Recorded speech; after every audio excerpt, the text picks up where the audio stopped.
بسم اللہ الرحمن الرحیم۔ السلام علیکہ یا صاحب العصر والزمان۔ خدا بڑی وسعت والا اور صاحب علم ہے۔ سورہ نور آیت نمبر 32۔ مدرجہ بالا آیت کی تفسیر کے بارے میں مفسرین نے کہا ہے کہ انکحوا ایک عربی کلمہ ہے اور عربی قواعد کے مطابق امر کا صیغہ ہے جو کہ ازدواج کے وجوب پر دلالت کرتا ہے۔ اس آیت مجیدہ سے پتہ چلتا ہے کہ جو لوگ ازدواج کی ضرورت رکھتے ہیں ان پر ازدواج کرنا واجب ہے، اور یہ ذمہ داری والدین اور سرپرستوں پر عائد ہوتی ہے کہ وہ اپنے بچوں کے ازدواج کے لیے مقدمات فراہم کریں تاکہ ان کے بچے صحت و سلامتی کے ساتھ قرآن و سنت کی روشنی میں اپنی زندگیاں گزاریں۔ اب اس آیت مجیدہ میں نہ صرف سرپرستوں کو اپنے ماتحتوں اور زیر کفالت افراد کے لیے ازدواج کا اہتمام کرنے کا حکم دیا گیا ہے، بلکہ یہ بھی کہا گیا ہے کہ رازق حقیقی فقط خدا کی ذات ہے، اس لیے ازدواج کے سلسلے میں رزق کی تنگی سے نہ ڈرا جائے۔ جو بھی ازدواج کرے گا اگر وہ فقیر ہوگا تو خدا اسے اپنے فضل و کرم سے غنی کر دے گا۔ اسی طرح بحار الانوار میں ہے کہ رسول خدا صلی اللہ علیہ وآلہ وسلم نے فرمایا ہے، تم میں سے شریر ترین لوگ کنوارے عذاب ہیں اور کنوارے شیطان کے بھائیوں میں سے ہیں۔ بحار الانوار جلد 100 صفحہ 220۔ نمبر 3، ازدواج آرام و سکون کا سبب ہے۔ انسان اپنی ساری زندگی آرام و سکون کی تلاش میں صرف کر دیتا ہے۔ وہ مال و دولت سمیٹتا ہے اور ایک بر اعظم سے دوسرے بر اعظم کا سفر کرتا ہے، حتیٰ کہ منشیات کا سہارا لیتا ہے تاکہ کسی طرح اسے سکون میسر آئے، جبکہ خداوند عالم نے قرآن مجید میں سکون کو اپنی یاد میں اور ازدواج میں قرار دیا ہے۔ ملاحظہ فرمائیں، سورہ روم میں خداوند عالم نے ازدواج کو آرام و سکون کا باعث قرار دیا ہے۔ وَمِنْ آیَاتِهِ إِنَّ خَلَقَ لَكُم مِّنْ أَنفُسِكُمْ أَزْوَاجًا لِتَسْكُنُوا عَلَيْهَا، اور اس کی نشانیوں میں یہ بھی ہے کہ اس نے تمہارا جوڑا تم میں سے پیدا کیا ہے تاکہ تمہیں اس سے سکون حاصل ہو۔ سورہ روم آیت نمبر 21۔ نمبر 4، ازدواج جنسی بے راہ روی خصوصاً زنا سے نجات کا ذریعہ ہے۔ ازدواج کے بے شمار فوائد ہیں۔ ایک اہم فائدہ جنسی بے راہ روی اور زنا سے نجات ہے، یعنی ایک باغیرت اور غیور معاشرے کی تشکیل کے لیے ازدواج کو کلیدی اہمیت حاصل ہے۔ رسول اکرم صلی اللہ علیہ وآلہ وسلم کا ارشاد مبارک ہے، زنا سے دور رہو، زنا میں 10 نقصانات پوشیدہ ہیں۔ نمبر 1، عقل ضعیف ہو جاتی ہے۔ نمبر 2، دین برباد ہو جاتا ہے۔ نمبر 3، رزق تنگ ہو جاتا ہے۔ نمبر 4، عمر کم ہو جاتی ہے۔ نمبر 5، تفرقہ و جدائی جنم لیتی ہے۔ نمبر 6، خدا کا غضب نازل ہوتا ہے۔ نمبر 7، نسیاں اور فراموشی زیادہ ہو جاتی ہے۔ نمبر 8، صاحبان ایمان سے بغض و حسد پیدا ہو جاتا ہے۔ نمبر 9، انسان بے آبرو ہو جاتا ہے۔ نمبر 10، دعائیں اور عبادات قبول نہیں ہوتی۔ ازدواج کا ایک فائدہ وسعت رزق ہے، جس کا آیات و روایات میں خصوصیت کے ساتھ ذکر کیا گیا ہے۔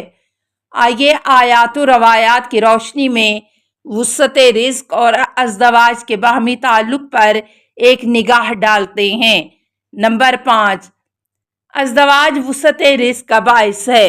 وسائل الشیعہ میں نقل ہے کہ اسحاق بن عمار فرماتے ہیں کہ میں نے امام صادق علیہ السلام کی خدمت میں عرض کیا کہ کیا یہ قصہ صحیح ہے کہ جو لوگ سناتے ہیں کہ ایک شخص نے حضور کی خدمت میں آ کر اپنی غربت اور فقر و ناداری کی شکایت کی تو حضور اکرم صلی اللہ علیہ وآلہ وسلم نے اسے ازدواج کرنے کا حکم دیا۔ کچھ عرصے بعد وہی شخص دوبارہ حضور کی خدمت میں آیا اور اس نے وہی شکایت دہرائی۔ حضور اکرم صلی اللہ علیہ وآلہ وسلم نے پھر اسے ازدواج کا حکم دیا اور اس نے ازدواج کیا، یہاں تک کہ 3 مرتبہ ایسا ہی ہوا۔ امام صادق علیہ السلام نے فرمایا جی ہاں یہ قصہ درست ہے، اور پھر فرمایا الرزق مال نساء والعیال، رزق بیویوں اور بچوں کے ساتھ ہے۔ وسائل الشیعہ جلد 14 صفحہ 26۔ ازدواج کا ایک اور فائدہ یہ ہے کہ انسانی جذبات اور بشری تقاضوں کی تکمیل ہوتی ہے۔ آئیے دیکھتے ہیں کہ اس بارے میں کتاب و سنت میں کیا ارشادات ہیں۔ نمبر 6، ازدواج تکمیل بشریت کی کڑی ہے۔ خداوند عالم نے انسانوں کو اس طرح خلق کیا ہے کہ مرد و عورت دونوں ایک دوسرے کے لیے لازم و ملزوم ہیں اور ایک دوسرے کے جذبات کی تسکین اور بشری تقاضوں کی تکمیل کا باعث ہیں۔ دونوں کی زندگی کا حسن اور سلامتی ایک دوسرے سے وابستہ ہے۔ اسی لیے قرآن مجید میں کہا گیا ہے کہ ہنہ لباس لکم وانتم لباس لہن۔ قرآن مجید نے شوہر اور بیوی کے لیے لباس کی اصطلاح اس لیے استعمال کی ہے کہ چونکہ لباس انسان کی گرمیوں و سردی میں حفاظت بھی کرتا ہے اور اس کے عیوب و نقائص کو بھی چھپاتا ہے، بس میاں بیوی کو بھی ایک دوسرے کے لیے ایسے ہی ہونا چاہیے تاکہ وہ مل جل کر رشد و ارتقاء کی منازل طے کریں۔ جس طرح لباس کے بغیر انسان ادھورا رہتا ہے، اسی طرح ازدواج کے بغیر بھی اس کی شخصیت نامکمل اور ناقص رہ جاتی ہے۔ چنانچہ پیغمبر اکرم صلی اللہ علیہ وسلم کا ارشاد مبارک ہے، خیر الامتی اولاہا متزوجون وآخرها الفراب۔ میری امت کے صف اول کے بہترین لوگ شادی شدہ ہیں اور غیر شادی شدہ لوگ آخری صف میں ہیں۔ اس کے علاوہ ازدواج حفاظت دین کے لیے بھی بہترین ذریعہ ہے۔ نمبر 7، ازدواج حفاظت دین کا باعث ہے۔ رسول خدا صلی اللہ علیہ وسلم کا ارشاد مبارک ہے، من تزوج فقد احرز نصف دینہ فلیتک اللہ من نصفہ الباقی۔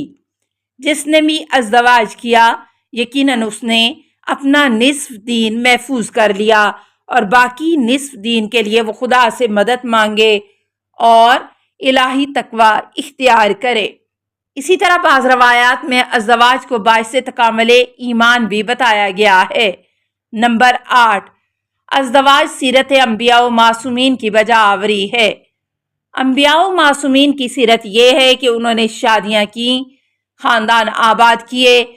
السلام علیکہ یا صاحب العصر والزمان، الامان الامان الامان من فتن الزمان، السلام علیکہ یا خلیفۃ الرحمن، السلام علیکہ یا امام الانس والجان، السلام علیکہ یا مظہر الایمان، السلام علیکہ یا شریک القرآن، السلام علیکہ یا قاطع البرہان، السلام علیکہ یا امام زماننا ھذا اجل اللہ فرجک وسہل اللہ مخرجک وظہورک، السلام علیکہ ورحمۃ اللہ۔